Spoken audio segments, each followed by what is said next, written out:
Hey everyone, just wanted to come on here real quick and talk about Dad Challenge Podcast.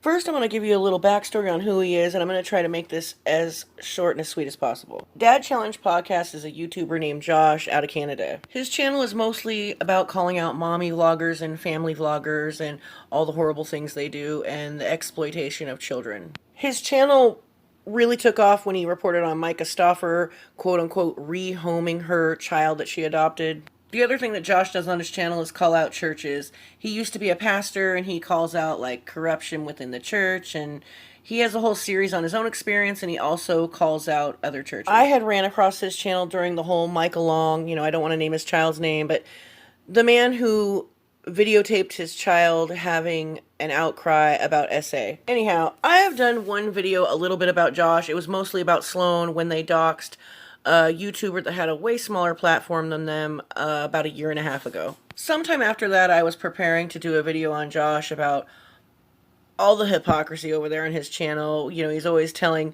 mommy vloggers and family vloggers to, like, children don't have consent to be online and they shouldn't be there at all, and that you shouldn't have kids in your videos, yet he has his children in his videos. Anyhow, I ended up not making that video and ended up moving on to other things.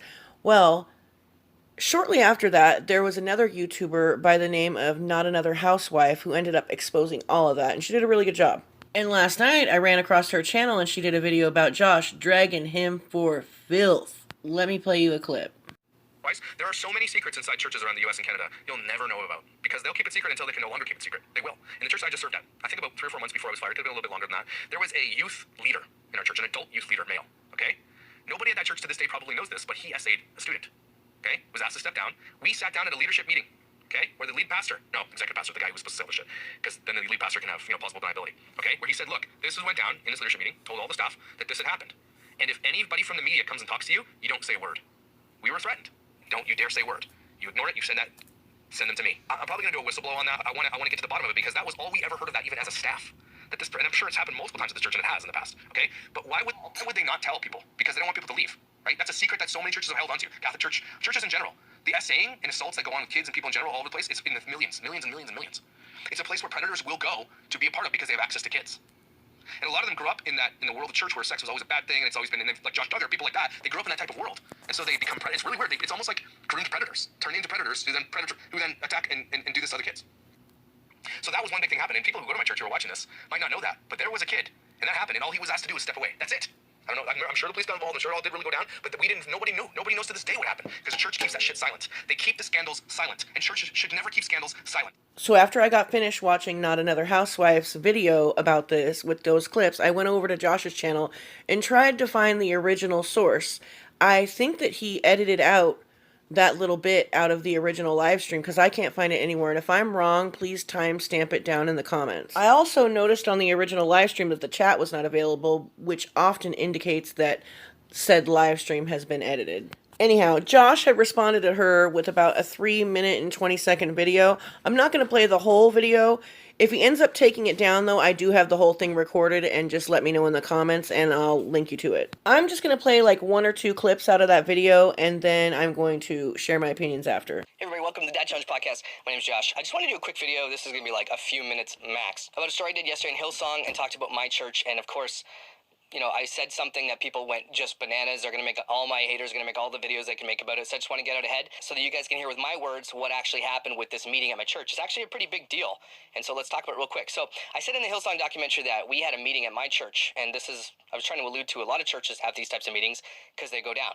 Whenever there's a scandal inside of a church, they will have a meeting, because they don't want the staff to talk to the media about these scandals, right? Like any corporation or anything like that, modern churches are like corporations. So I don't know if I was not clear. I guess not, because people were freaking out. I had some comments, and then I got, obviously, a bunch of people making videos because they just can't, they're just oozing with hatred for me, and they just cannot wait to make a video about me. They're like, oh my God, he's a murderer. We got him dead to rights. No, that's not how this went down.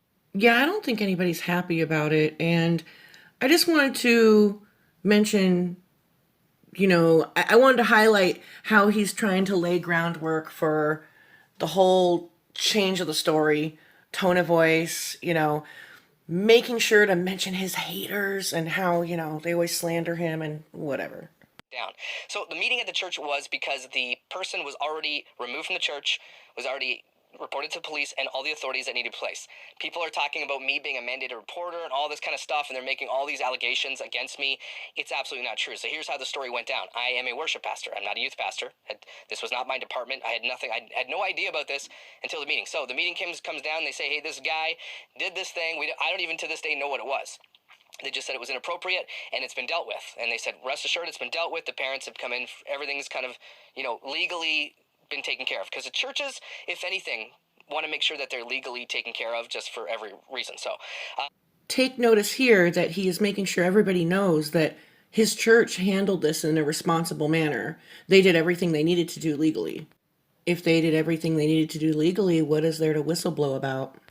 So we trusted our pastor. We said, okay, sounds good. Looks like you have everything under control. But then he said at the end of the meeting, he said, and if the media comes to you guys, you do not say anything. You come to us with anything that if the media asks you any questions. Because any church, especially a church of my size in any town, if a scandal goes down, it's going to be reported. And to this day, it wasn't reported, likely because it was solved. I was not aware of an SA and didn't report. You weren't aware of an SA? That doesn't make any sense. Longer than that. There was a youth leader in our church, an adult youth leader, male, okay? Nobody at that church to this day probably knows this, but he SA'd a student. Or anything like that. As far as I'm aware, I don't know what happened after it got reported.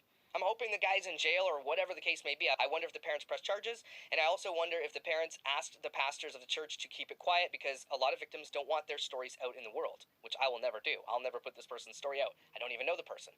And so partly that is the reason the pastor said, hey, look, it's not your business to put this child's story out to the world. And so that's kind of where we were, and it made sense, right? If that makes sense, then why did you say this? So that was one big thing happening. People who go to my church who are watching this might not know that, but there was a kid, and that happened, and all he was asked to do was step away. That's it. I don't know. I'm sure the police got involved. I'm sure it all did really go down, but nobody knew. Nobody knows to this day what happened because the church keeps that shit silent. They keep the scandals silent, and churches should never keep scandals silent. If we wanted to honor the parents and the victims' wishes to say, you don't just go tell them. If you work at a place and something happens, you don't go just tell the media. And if the media comes talking to us, we were told to talk to the pastors. They never did talk to me. So he basically went from, churches can't keep these kind of secrets. I need to be a whistleblower to everything was taken care of. Like it was no big deal. I just want to get ahead of it because I know that every single person that hates me is going to make a video this long about it and how I'm the worst person on earth. But I want to let you know, guys, that it was taken care of. But I want to let you know that there is not an outstanding SA. It's not something I knew that nobody else knew, nothing like that. I still to this day don't know really what happened except for that one meeting in that room. So I hope that clarifies everything. It probably won't for all of you who really hate me, but that's okay. I just wanted to make sure that that was clear because I made a community post and I want to make sure everybody sees it because I think you're owed that. So thanks for watching Dad Challenge Podcast, and I'll see you tomorrow. As far as his haters twisting things and blowing things out of proportion, that's not what's happening here. These are his words against his words. He contradicted himself, and it's not anybody else's fault but his own. Either it's he's a whistleblower and this horrible secret was being kept at his church, or it was no big deal and he trusted his pastor.